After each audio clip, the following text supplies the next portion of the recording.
fairy sightings. See you in about 5 minutes. Hey guys, my guest today, Joe Hickey-Hall, is going to be talking modern fairy sightings. See you in about 5 minutes.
Grab your popcorn and snacks. Find a comfy spot, take a seat or lie down, and let me transport you to a place of fantasy, ghost stories, ancient legends, odd creatures, alien encounters, and other magical topics. You may even decide to join the conversation. From faraway lands to your own backyard, with a small dash of pixie dust, turn out the lights and open your minds. The journey is about to begin. Good afternoon, everybody.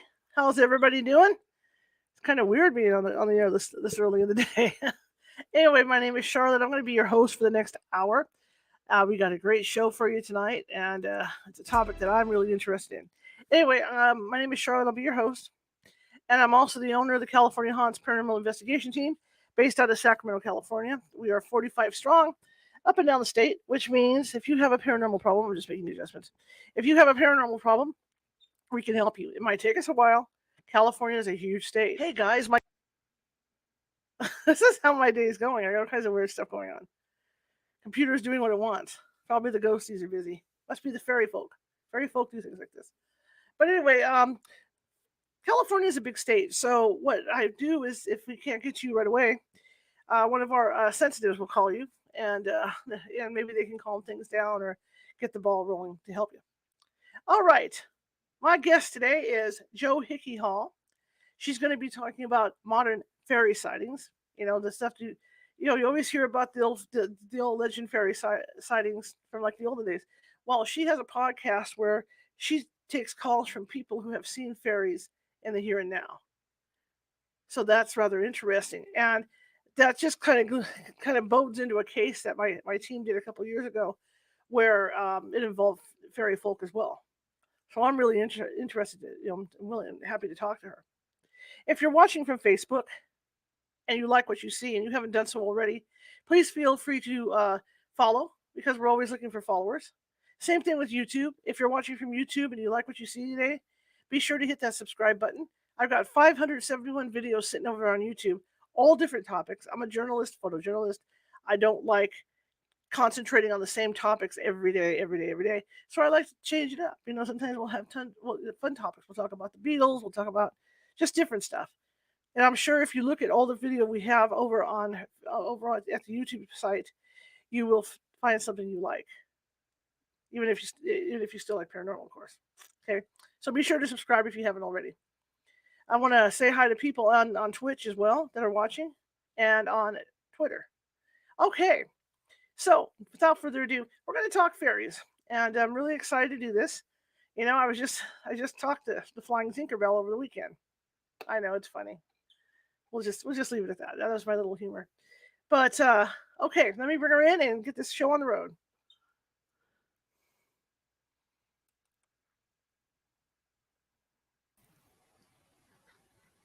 Hello. Hello. How are you? I'm good, thank you. It's 9:00 p.m. over here, so yeah. But I'm good, thanks very much. Yeah, how are you doing? I'm good. It's not as hot. Yesterday was hot here, and Oh, so at least it cooled down a little bit. We don't have our weather is weird here, where it's cold and it's raining, and then all of a sudden it's hotter than hell.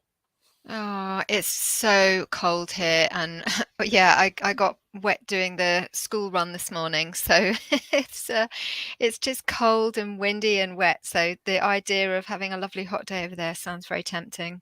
And where are you located?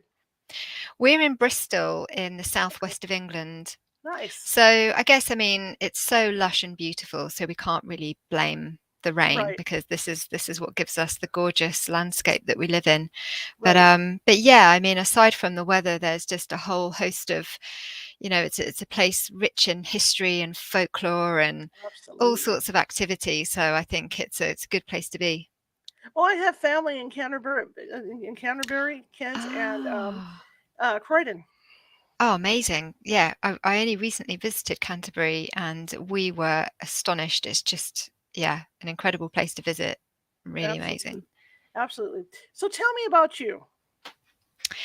Well, I have, I guess in terms of the podcast, um, the podcast is something that I started, Modern Fairy Sightings podcast, back in 2020. Hmm. Like so many people, I'm sure you've heard many different strands of these stories.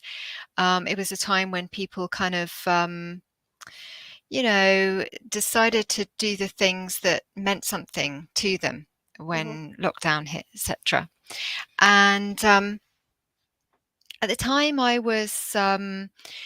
I had a group, Modern Fairy Sightings, on Facebook, which is now the Modern Fairy Sightings podcast and project on Facebook group.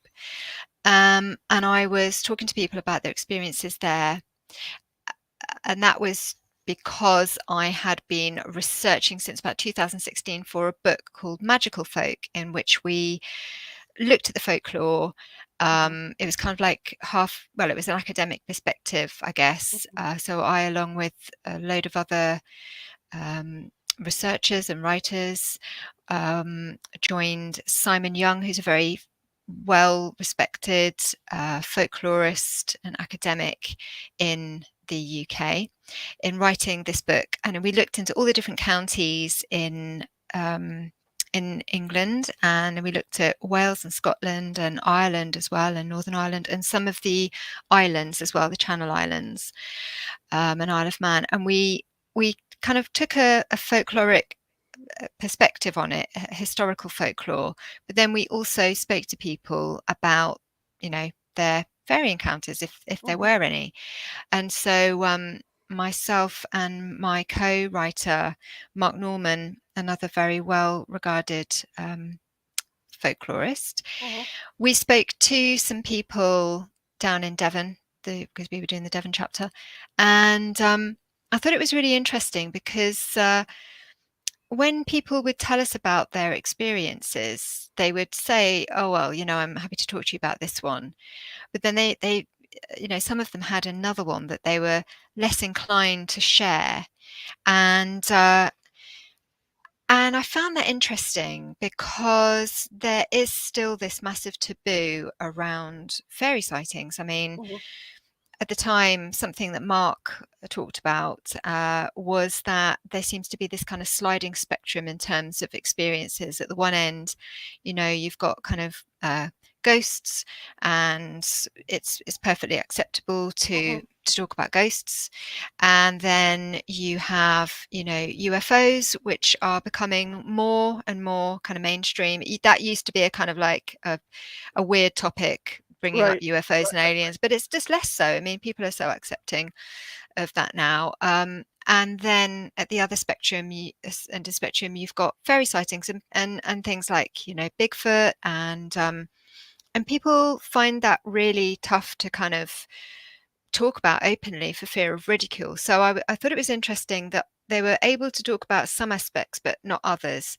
And so I set up the Facebook group to give people a safe space to be able to talk about those things, because I myself had an experience years and years before. So I knew what that felt like, to not really feel like you were able to speak openly.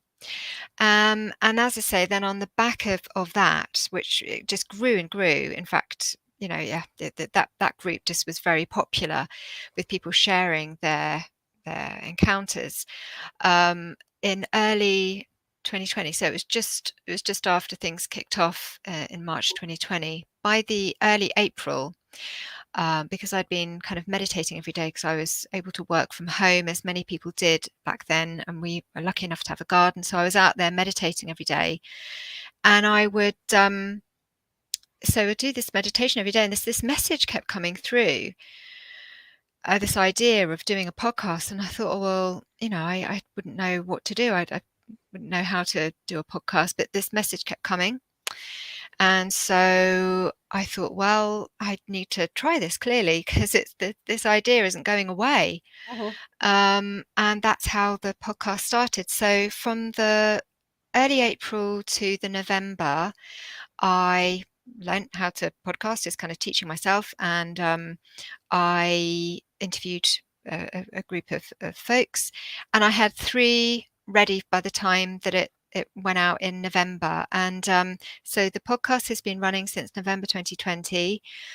It is really, it's all about talking to people, ordinary people, about their extraordinary experiences. And the first 3 that went out, I think I always say to people, start at the beginning, because I think it's helpful to sort of follow the journey of the podcast as well. But Mhm. I mean, if you listen to the first one, it's a very simple chat between me and a guy who his job was a very, very it was a very responsible job. I can't share what it was that he Mhm. did, but he had a very, very highly responsible job and was not the kind to sort of talk about these things. And he had been through a tricky time in his life, and he'd taken himself away to a remote part of Scotland, and he had been walking back one evening in the kind of dusk to where he was staying. He was on his own, and he saw this being cross his path. And what's interesting about these stories, and this happens time and time again, is that my guests, and myself included in my own experience, they get eye contact with these beings. They're Mhm. not the kind of Tinkerbell, Mhm. fairy storybook beings that you might think of when you think of Right. fairies. Hardly any of them have wings, but this moment where you get eye contact, I feel, is particularly interesting. I find that, like you say, they're not like Tinkerbell, and I agree with that. I mean, society has made them all these beautiful things, but they actually look like people, except they're little, right? This is it. I mean, they take very different forms. Hmm. Some people have seen small winged beings, and there are those stories too. But society, well, maybe there are lots of instances where things are, infantilized, ridiculed, in order to kind of, quite frankly, shut people down a lot of the time, Right. right? So I think that, fairies have been through various stages throughout history and our kind of relationships with them. Back in kind of medieval times, it was just a Right. very natural, it was that they were part of people's lives. It was a very natural thing.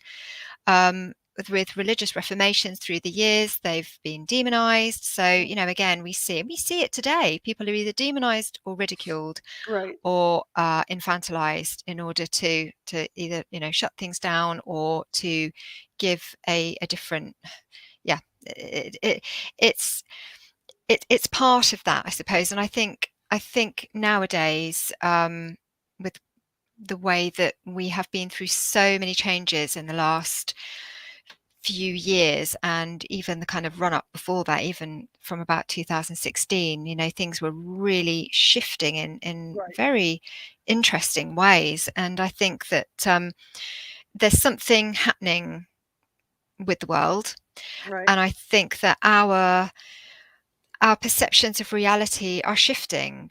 Right. And I think that people are now, they seem to be more open to perhaps perceiving things in a different way, perhaps being a little bit more open to what is possible, and the limitlessness of the ways that we can look at the world, and what reality is, if we can even describe it as that.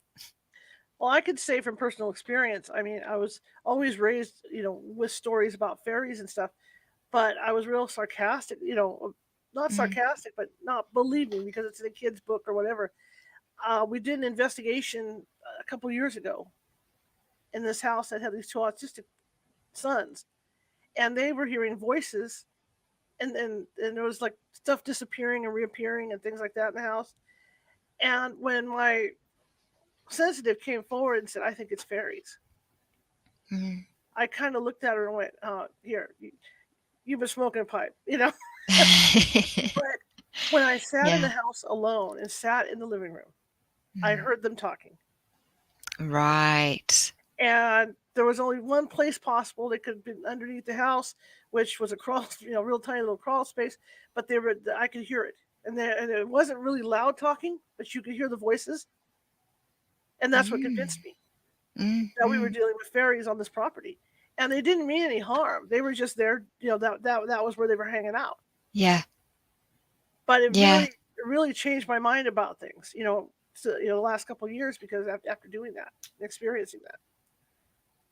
That's really interesting. So had they seen them, the little boys? Yes, in fact, the little They boys would sit in the they'd living seen. room and they'd point up to a corner of the house, and right, right, all the time that they were Yeah. seeing these little people, and the father thought, well, maybe it's a ghost or whatever's going on here. Bring somebody out to check it out. That's why when she said when the psychic told me that, I was shocked, and I said, "Are you serious? Are you serious that we're going to go and tell this man there's fairies out here?" Yeah. But Yeah. after I heard the voices, I was convinced. This is it. And, kids, I mean, this is something I talk about a lot with my guests as well, because Mhm. as kids, we are just open. We see what is there. We haven't kind of had this overlaid reality put on us yet so much through socialization. Mhm. Once kids get to school and they're told by their peers, or maybe those in authority, that it's impossible or ridiculous to see a fairy, or that any of these things exist, they get shut down.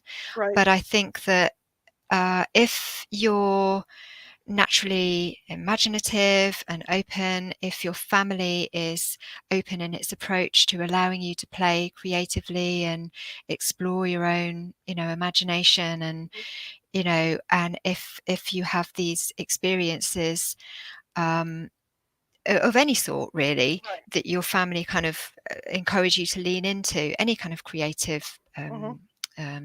play, then I think that you are more open. And certainly as young children, before we get to school, we are open, and we just see what's there. We see colors around people, we're seeing people's auric bodies, and it's just very, very simple and straightforward. So yeah, this happens a lot. And it's not, it's hard, isn't it? Because it's not as if we would blame the parents if the parents say, "Oh, don't be Right. ridiculous," Right. there's no Right. such thing as whatever.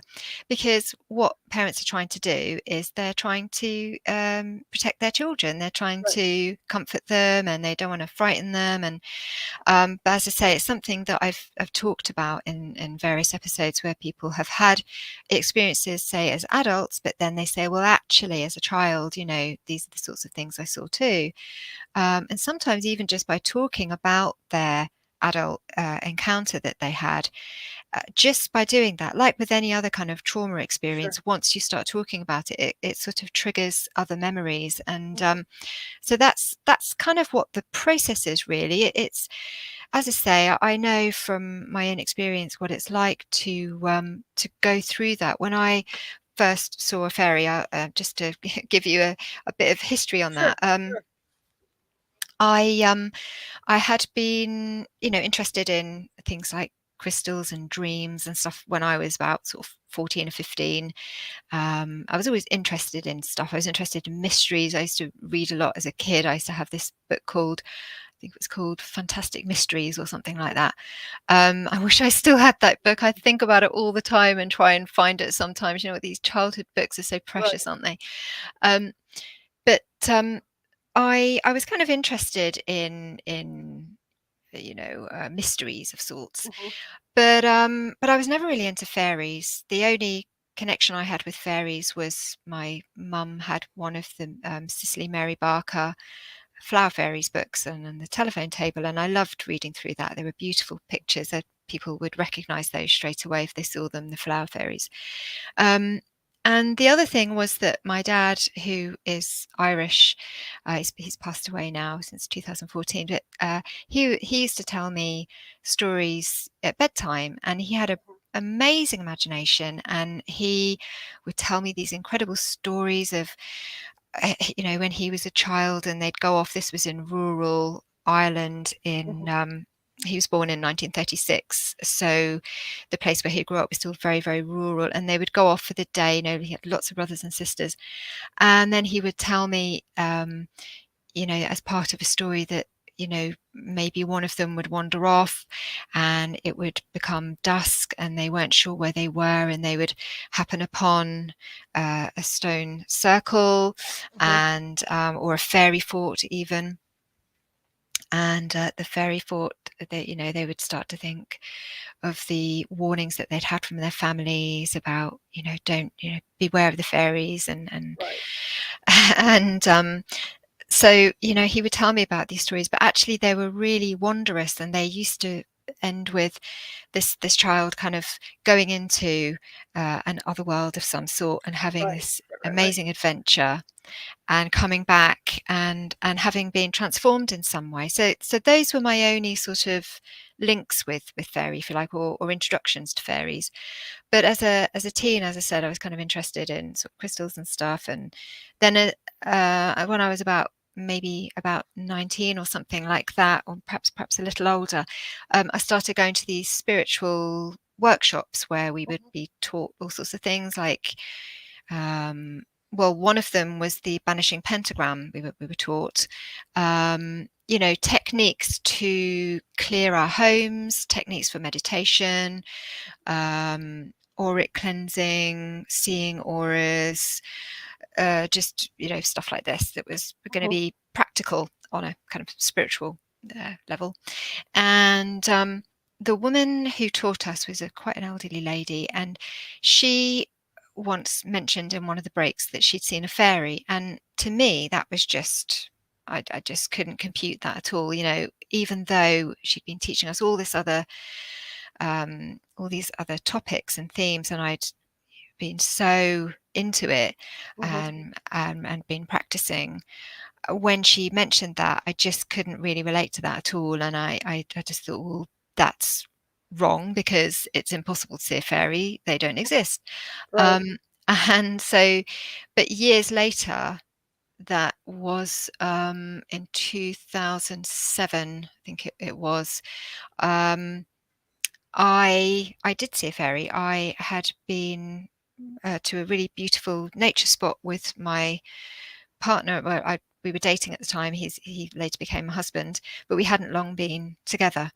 And he used to come visit me in Jersey, where I lived, where I'm from. And this is Jersey and Channel Islands, just off the coast of France, for your listeners. Woo, New York, cool. Yeah, no.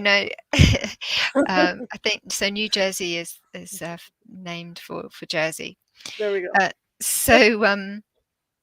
So yeah, we were just there, and we were having a really lovely romantic time together, and we'd bought a picnic, and we'd gone to watch the sun go down. And as it came to dusk again, I happened to turn around. I think I had felt like when you get the impression that someone's watching you, Right. and you turn to sort of see who it is that's approaching or whatever. So I turned around and I saw this little green man, and he looked very much like the kind of Freudian archetypal fairies with the little different shades of green, the little shirts and waistcoat and trouser type thing, that kind of impression. Right. And he had some kind of hat which I can never remember, but what I remember most of all was his face. So he was looking right at me, and he had really really interesting eyes. They were very open. His face was very open. It was very round and pleasant looking. He wasn't smiling, but he wasn't frowning either. He just looked curious. He was looking right at me, and I was looking right at him. And he was probably about 2.5, 3 foot, something like that. He was not that far away from me. He was further up the slope from where we were. He was next to a fallen log. I can never remember whether he was in front of it or behind it, but he was next to this fallen log, and that kind of felt afterwards that felt relevant at the time, significant.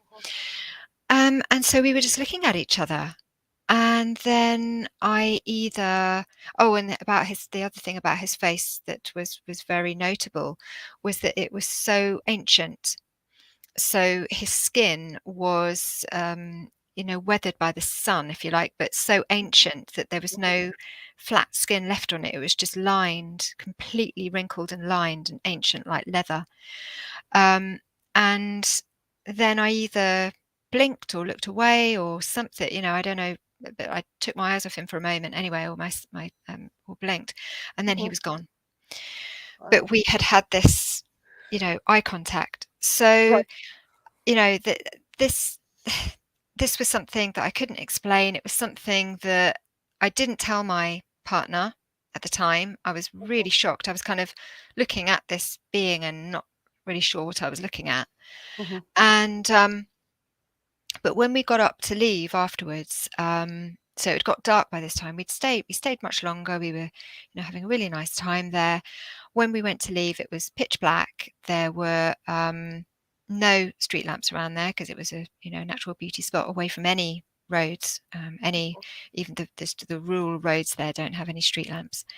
So we went to walk back to the car, and as we got up to walk further up towards where I'd seen this being, there was something began to walk in the long grass to the left of us. And my husband gets spooked really easily, so he picked up his pace, and then it picked up its pace, and I was kind of walking behind and sort of running behind then because my husband started running. And I thought it was very funny because I knew what was going on immediately. But I did tell him, much later. I think it was probably, it must have been a few months later. I can't really remember when I told him, but he thought it was interesting. He wasn't really into anything like that, but he did think that was interesting. And yeah, so that was kind of my own experience, but it was something that had happened, and I did want to talk to somebody about it, but it was a while before I found somebody that I wanted to talk to about it. And it was this man who I knew was known as working with magic, and that he was a kind of a wise man as I saw him. And I plucked up the courage to go and mention this to him one day, and he told me that I wasn't the only one to have seen something there. He laughed and thought that was interesting because I wasn't the only one to have seen something. And years later, so last summer, so that happened in 2007. So in 2022, I was in Jersey, and I had been meaning to speak to a woman who it turned out had also seen something there.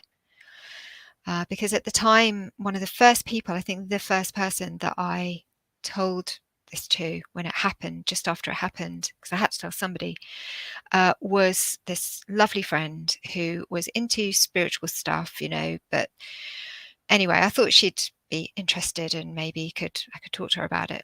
And she listened, and she was lovely, and she just said, I think that's really lovely that you think you saw what you saw, but I'm sorry, I just can't believe it. And I think that this is something that a lot of people come up against, because it's very hard for people to get their heads around it when something happens like this, unless you've seen something yourself. And so when I moved to Bristol in 2014, she called me and she said, oh, you'll never guess what, I've got this friend that I didn't know.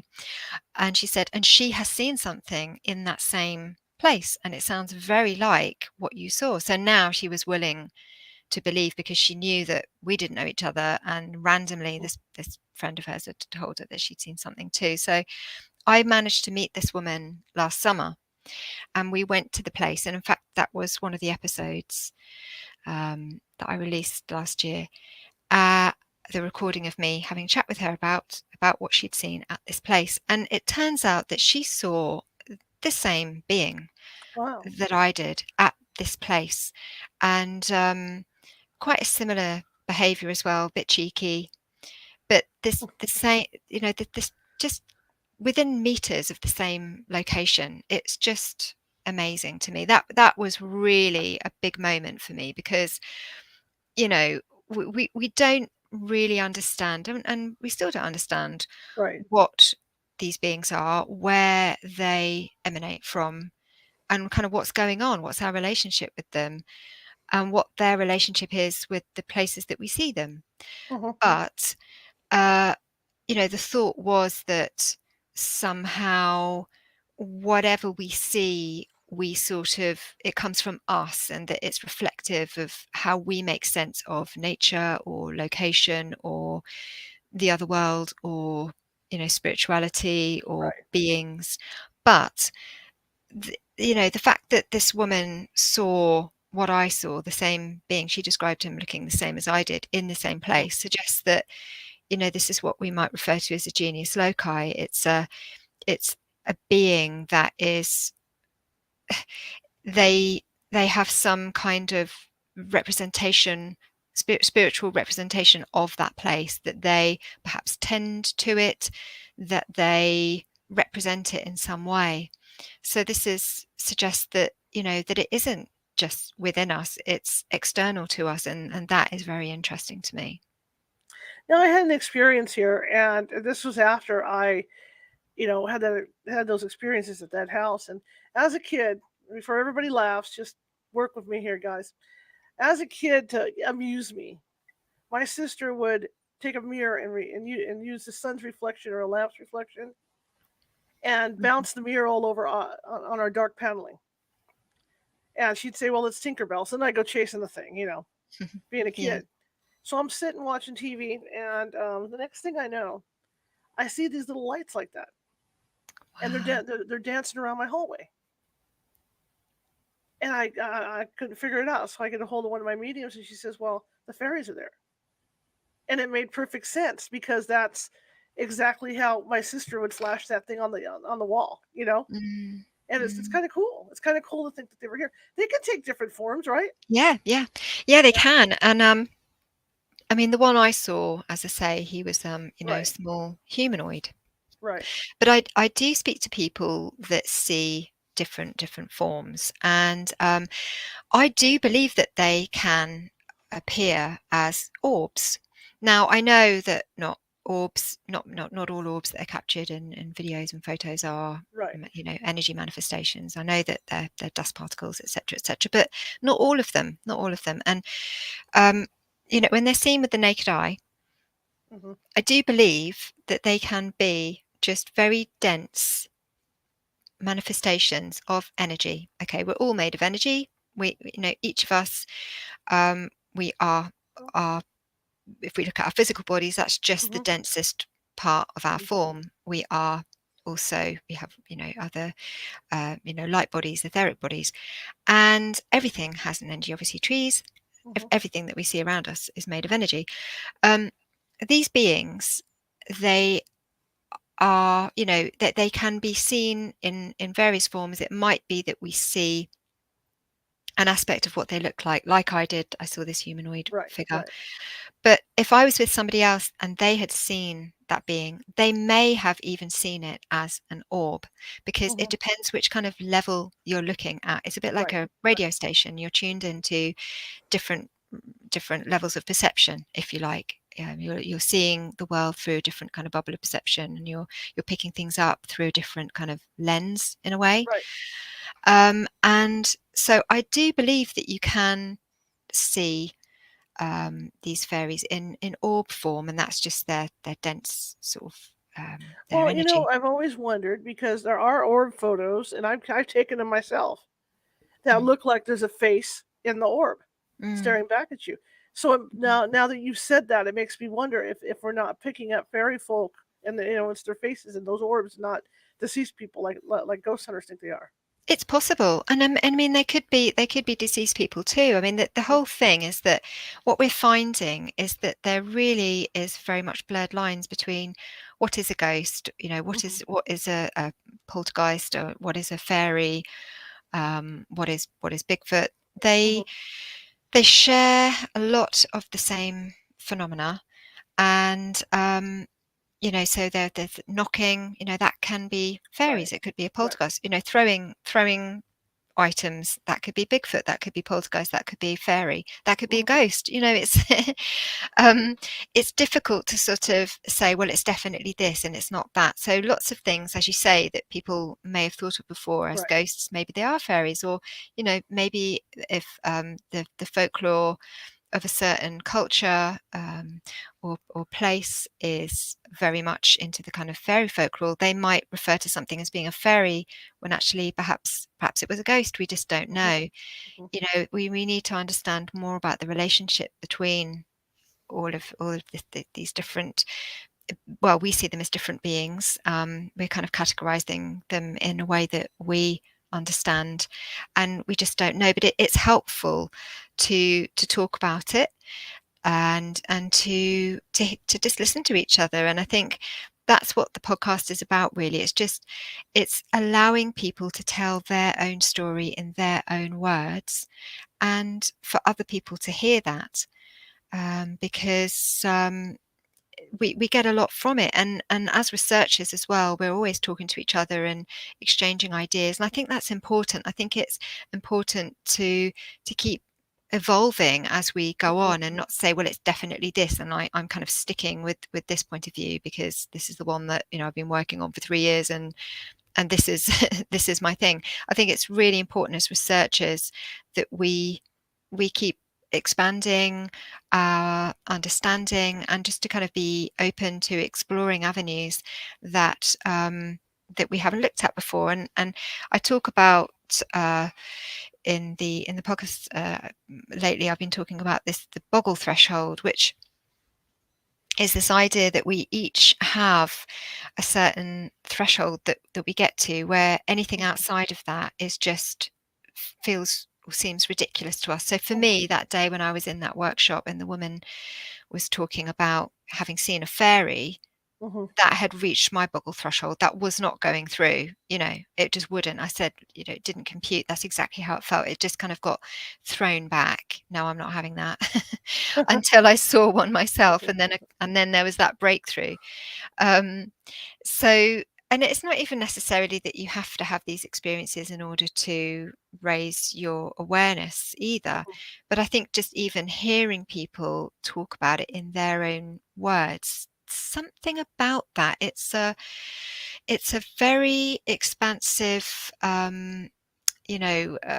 situation, because you're when you hear truth, it resonates. We all Mhm. know that truth resonates at a very deep level. We're as you know, as kind of as human beings, we can sense that. It's the Mhm. same as we can sense if there's something just not quite right about a situation, even if it's somebody that we would usually sort of trust. If they're saying something that just Mhm. does not quite sit well, it just doesn't seem right. And it's the same way if we hear somebody talk about something that is really out there, but we can hear in their voice that they are absolutely 100% believing in what they're saying, and we can feel the emotion behind it. I think that is it's very moving, and it does actually help us expand our level of understanding and awareness. Do you think? I mean, like let's use like the United States for instance. I mean, as kids, we were raised on the Blue Fairy. We were raised on Tinkerbell and stuff. Yeah. Do you think that that attitude has a little bit to do with it because we were raised on these cartoon fairies? Well, this is it, and this is what I'm saying, you know, about the kind of the infantilization and the Mhm. ridiculing, or the beautification of fairies. Um, yeah, very much so. I think that it was the view of fairies is very much Disneyfied, Mhm. and beautified, and that, you know, that's not to say that that's not an aspect of fairy. Mhm. It is, but it's just one part of it. But what it does is that it sort of it it puts it into a section reserved for childhood, and then when you get to a certain age, you're expected to, Right.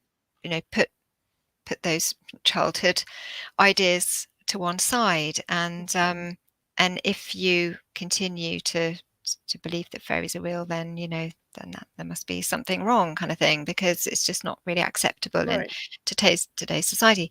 However, I do think that is changing, and I do think that people are opening to more ideas about the unknown than they used to be. What do you think? Because I mean, you're right in the I thick of do. it I there. see it. I see it.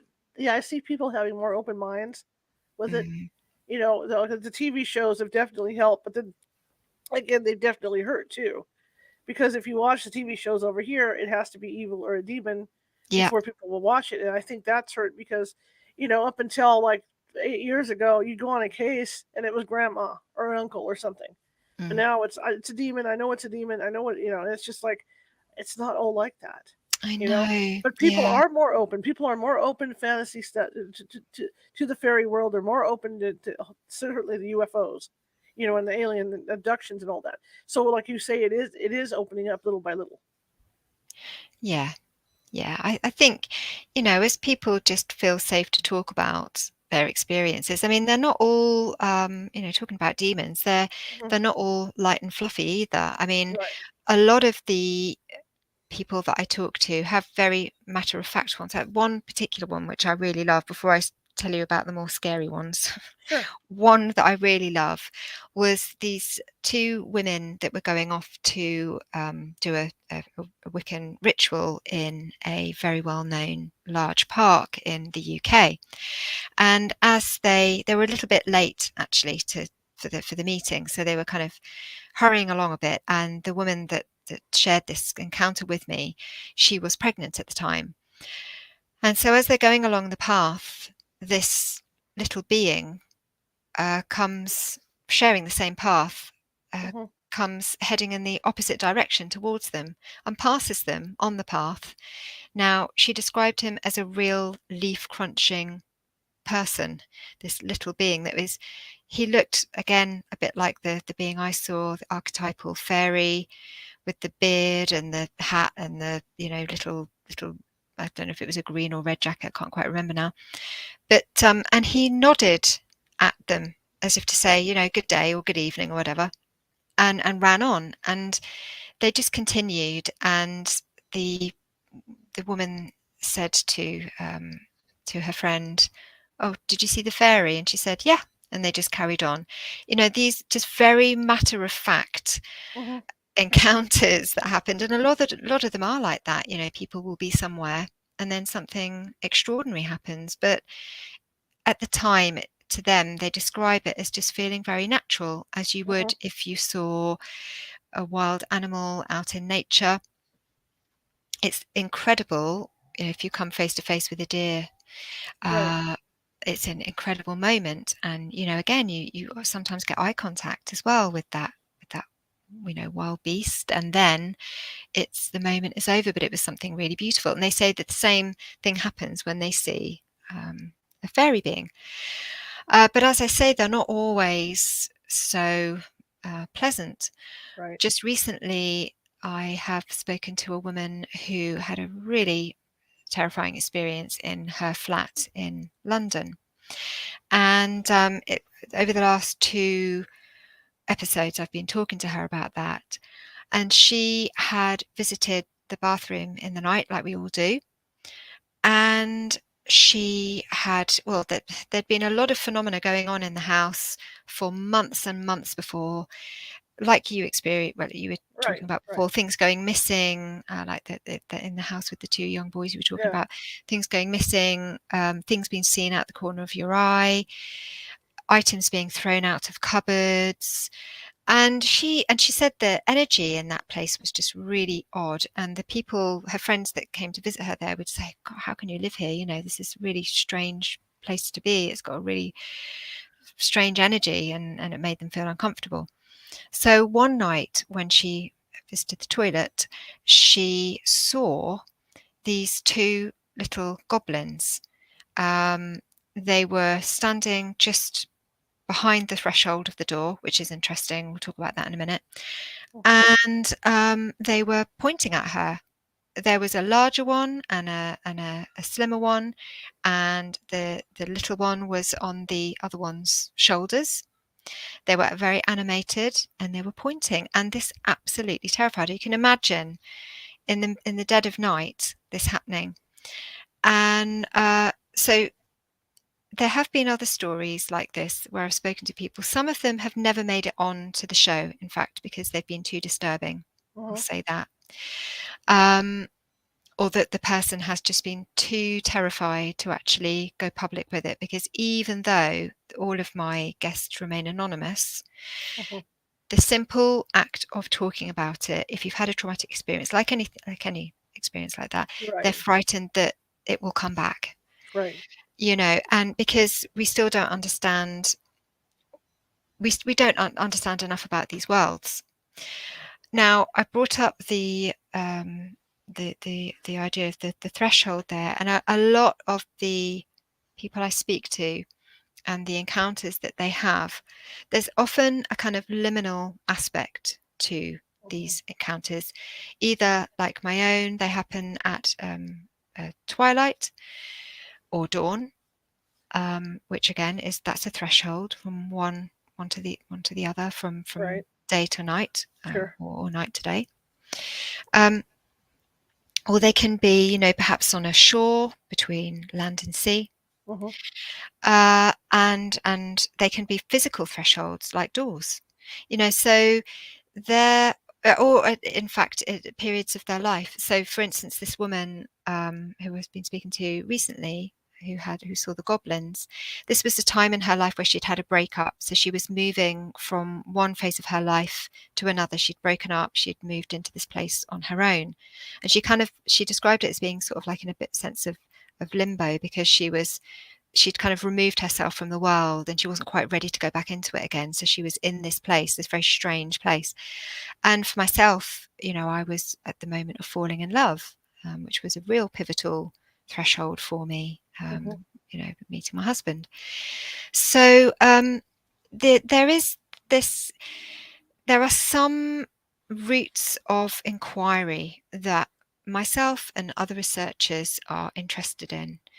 And all we can do is really kind of keep talking to people around the Right. subject, keep open minds, and a bit like what you're doing, just having people offer their own ideas, Mm-hmm. and listening to that.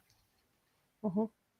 Do you think, like, okay, like you were going through the transition of falling in love, so you saw the fairy that resembled a little man, but she, because of the turmoil she was going through and trying to start her own life, of course, she got the, we'll say, mischievous Yeah. fairy. And maybe that's because that's what they say, like with ghost hunting too. I mean, if you have a negative outlook on stuff, you're going to have negative drawn to you. If your Yeah, mindset's like that. I there's definitely something in that. There's definitely something in that. I think that the people that I had spoken to that had really awful experiences had been going through very, very difficult times in their Yes.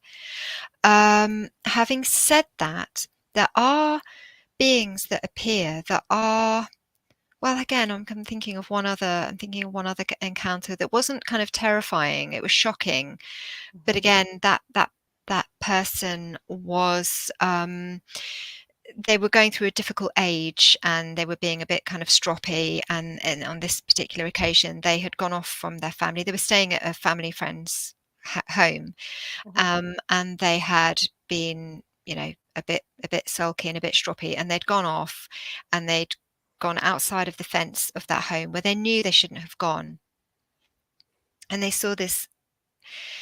What she described it like was, well, first of all, there was a buzzing, and then that sound seems to crop up quite a bit with encounters as well, this buzzing sound. Um, and she saw this, what looked like a kind of tree, but walking. So its roots were moving along the ground, and that was how it was moving along. And it was absolutely terrifying for her.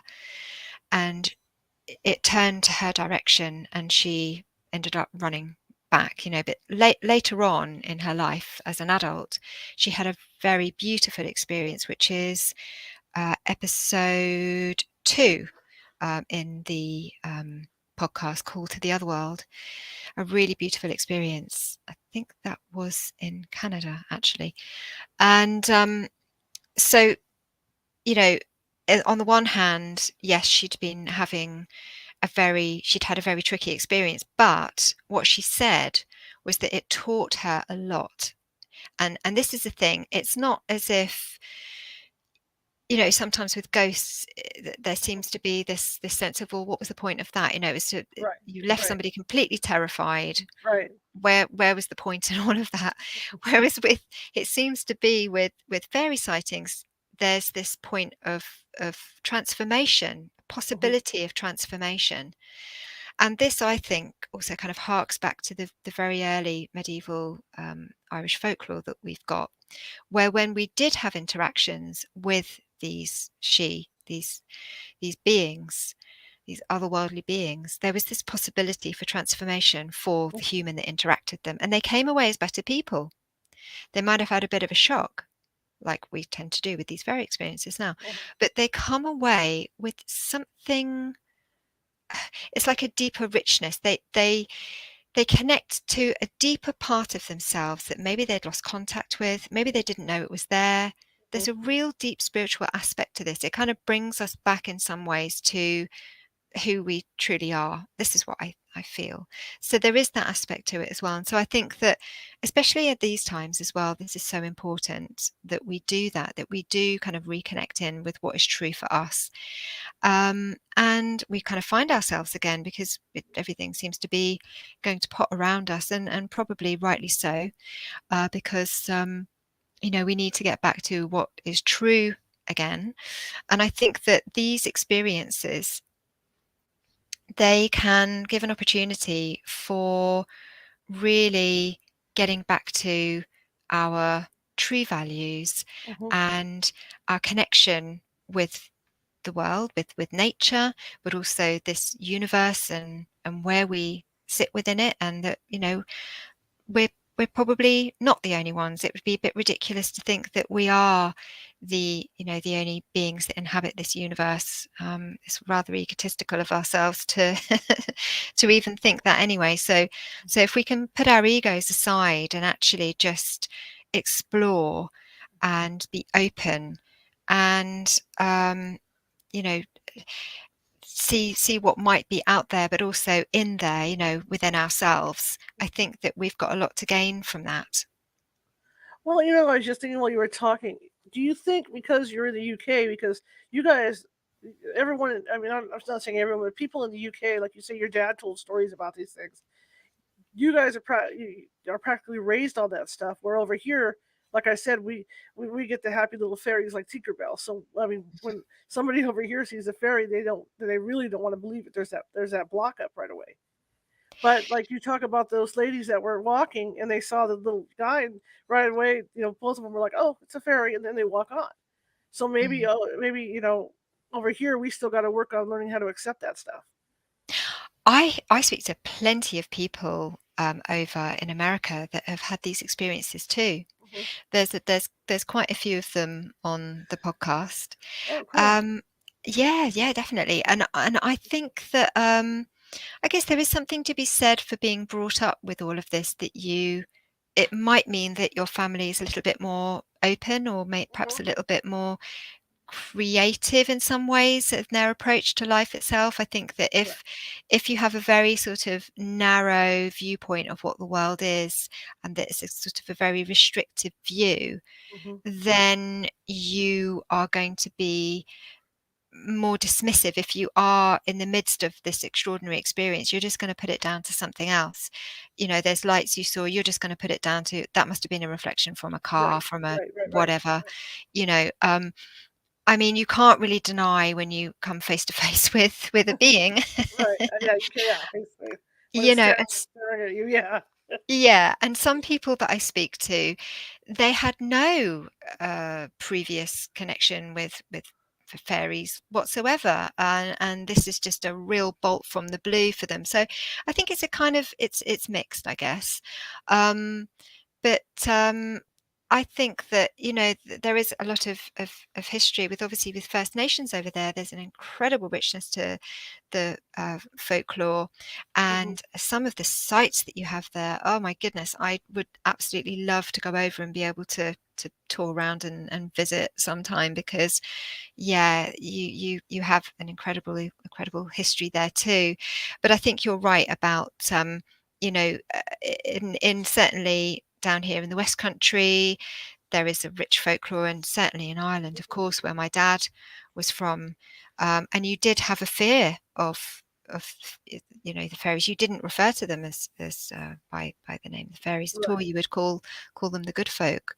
Um, you know, so things are slightly different, but it doesn't mean that it's not happening there. In fact, I don't know whether any of your listeners might have heard of anything like this, but a lot of people that I spoke to in America that had fairy encounters, they seem to see these small, dark, furry beings that come out from I hate to say this, but this is going to probably creep your listeners out, but I'm going to say it anyway. Are your listeners okay with kind of creepy content? I guess they're listening to Absolutely. California Haunts then. I always Absolutely. have to give a little bit of a warning because it is scary.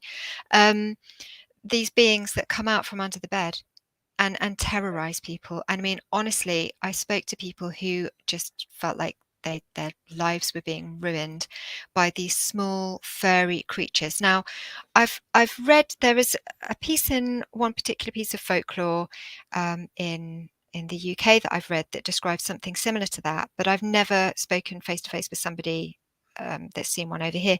But seemingly in certain parts of America, and I'm sorry, I can't remember exactly where they were situated, but they seem to be existing there in some form, and that they were causing chaos for people. So if your listeners have heard of or seen anything like that, then definitely tell them to get in touch, because I'd love to learn more about these beings.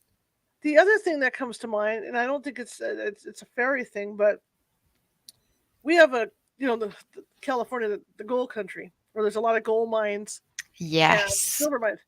I've come across 3 cases with my team that involve Tommyknockers. Yeah. And that came over from what was it, the Cornish mines, where those guys brought that legend over.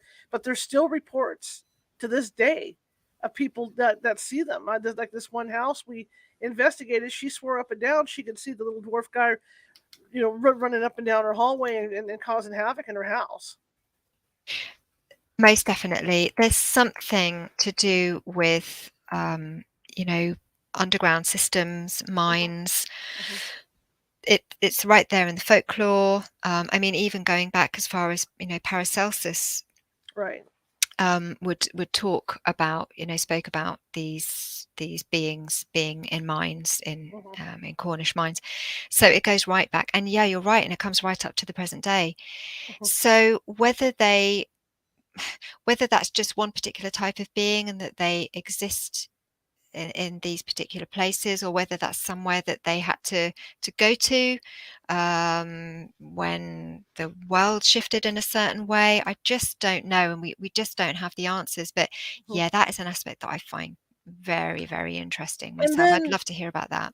One of the stories that you told about, like your dad telling you the stories and little children that see them, I've heard those stories.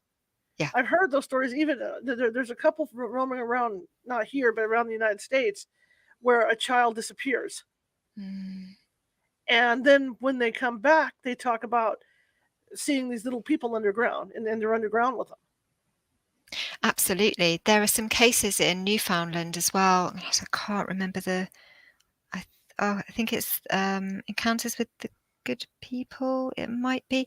I can't remember the author, but yeah, there have been some cases where young children went missing for days, and then they would come back and say, well, the little people were feeding me berries. They did come back.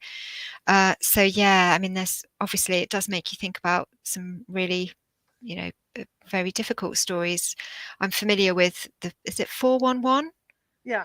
Yeah, and I had watched a couple of those some years ago, and it's awful to think that some cases of missing people, but again, it's right there in the folklore. It's very creepy to think about or even talk about, but it does make you wonder.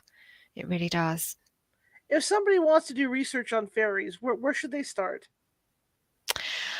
There are some really great books out there. I think one particular excellent resource is Simon Young. So Dr. Simon Young's, he resurrected the Fairy Investigation Society, and he started a fairy census, which the first version of it ran from 2014 to 2017. This is if people just want to read other people's encounters. So that is freely available online. Just look up the Fairy Investigation Society, and then you'll find the link to the fairy census. So that's a PDF online. And he's also running the second run of that census now, 2017, and it's still running onwards. come and have a listen to the podcast. Sure. There's 56 episodes now, and they are all just first-hand encounters, people talking about their own experiences. There's a few of me chatting with other researchers as well, so it's nice to kind of exchange ideas.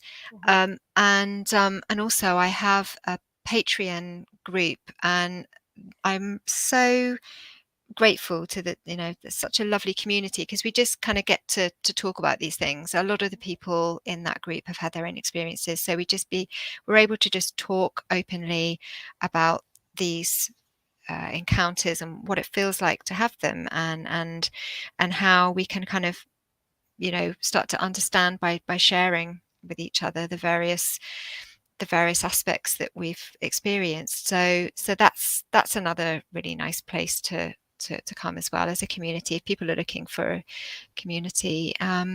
But there are some great books as well. So another book that Simon Young was that resurrected was a book by Marjorie Johnson, who was a collector of fairy sightings from about the I'm going to say maybe the 1950s onwards. And this was a posthumous publication. Unfortunately, she never got to see this published in her lifetime, but it's called Seeing Fairies, and it's excellent. I really love that book. And then another really great book, if you want to kind of understand more of the sort of folklore and the fairy traditions, is a book called Explore Fairy Traditions by Jeremy Hart. So he's a folklorist. That's a really great one. And if you want to understand more about the sort of the mystery of all of this and what on earth is going on, I would implore people to read Demonic Reality by Patrick Harper. It's an excellent book and gives you a real insight into are you familiar with this book? Yes. Yeah, it's just Yeah. amazing, isn't it? It's a great book. Yeah, it is a great book. I'm very happy to send you a list of books that That would be people great. might be Yeah, I could interested in refer people reading. out to that. That'd be Sure, wonderful. Thank you. no problem. Yeah. I want to thank you for coming on. I know it's late for you right now, so this was fantastic. I love talking about this stuff, and it brings insights to my audience about fairies. And I do appreciate you coming on. Oh, thank you so much, and thank you very much for asking me. I'm really delighted, and it's great to hear your experiences as well. I'd like to hear more about those. So Okay. yeah, no, it'd be great to chat again. Thank you so Well, yeah, we'll have much. to get you back on. All right. How do people Great. find you? Oh yeah. Okay. So uh if you look for the Modern Fairy Sightings podcast, Mhm. that's the podcast, and then I have a website called Scarlet of the Fae. That's Scarlet with two T's and the Fae, Fae, scarletofthefae.com. I'm also on Twitter at _remain_curious, and on Instagram, same, at _remain_curious. Where else am I? I'm on Facebook, the Modern Fairy Sightings podcast and project, or project and podcast, can never remember which way around that is. And then, as I say, Patreon, the Modern Fairy Sightings podcast. I think that's all. I always forget something, and I'm sure I've forgotten something. But oh yeah, you can contact me directly as well, either through the website. There's a little contact form there, or I'm at scarletofthefae@gmail.com. So again, so it's SCARLETT of the FAE@gmail.com. But yeah, gmail.com. Very good. Okay, thanks very much. Okay. Thank you. Lovely You to have a speak good to rest of you. your evening. Yes, and we'll have to get together again. Have a Yeah, good I would one. love that. Cheers Okay. then. Okay. Bye. Bye bye. Okay, guys, that was terrific. I love talking about that stuff. I could talk about that stuff for hours. I'm just so into it. And like I said, I've had a couple experiences in my life, and yeah. Okay, tomorrow we're going back to serious, well, news. We're going to go back to a news item. Hopefully, third time's the charm with William Ramsey, and we're going to be talking about the Balenciaga saga. Saga. And the reason, the thing is that if you guys don't know what that is that there was a photo shoot done for Balenciaga, and unfortunately, the photographer or Balenciaga okayed how they were going to do this, and from what I understand of this, they dressed children in S&M clothes, and it blew up on them all over the internet, all over everywhere. I think there's a lawsuit going right now. So that's what we're going to be talking about tomorrow, we hope, right? Third time's the charm with William Ramsey. So that'll be our usual time at 6:30 p.m. Pacific. I want to thank Jo Hickey-Hall for coming on today. It was late for her to come on. It was 9 p.m. over in the UK for her, but she's a trooper. Thank you very much, Jo. And I will be checking out your website. I will be checking out your podcast. And I'm going to go over there this afternoon and check it out, in fact. Okay. If you like the show, share it with 5 people. If you hated the show, share it with 5 of your enemies. We are equal opportunity here at California Haunts Radio. We're just trying to get the word out. We're trying to push the word out, because the more people that watch us, well, it makes it happy, right? Just like the more people that subscribe to our podcast, the nicer it is. And same thing goes for Facebook. And okay, you can find me on Facebook. You can find California Haunts on Facebook. You can find California Haunts over at TikTok. Under California Haunts. You can find California Haunts over on Twitter under Cal Haunts. We are over at Twitch under Cal Haunts. And I am on Instagram at Ghosty Gal, lowercase, on Instagram. The reason why I'm pushing Instagram right now is because if something happens to TikTok, because, the word is people don't, this whole thing with TikTok. If something happens to TikTok, I will be relocating all my shorts and everything over to Instagram, and we'll be working off Instagram. So just an FYI. So if you might want to get to Instagram and sign up for Ghosty Gal, so that you start following over there as well. The people that follow me off of TikTok, or the people that want to follow. Okay. All right. Well, I'm going to say goodbye, and I will see you guys tomorrow at 6:30 p.m. Pacific. I appreciate you all coming. I saw the chat room was full, which is really cool. And yeah, it was a fun show. And I'll never look at my yard the same. I'll be looking around branches. I'll be looking around fallen oaks, fallen branches and fallen trees and stuff, and see if I can see some fairy folk, which is pretty cool. All right, guys, I will see you tomorrow, 6:30 p.m. Pacific. You know what? I almost forgot to. I have to do my PBS moment. I hate doing this. You know how it is. I got bills to pay like anybody else, and we want to keep the show going. And and the team runs independent of any income. So if you could find it in your heart to donate a few dollars, that would be great. I would really appreciate it.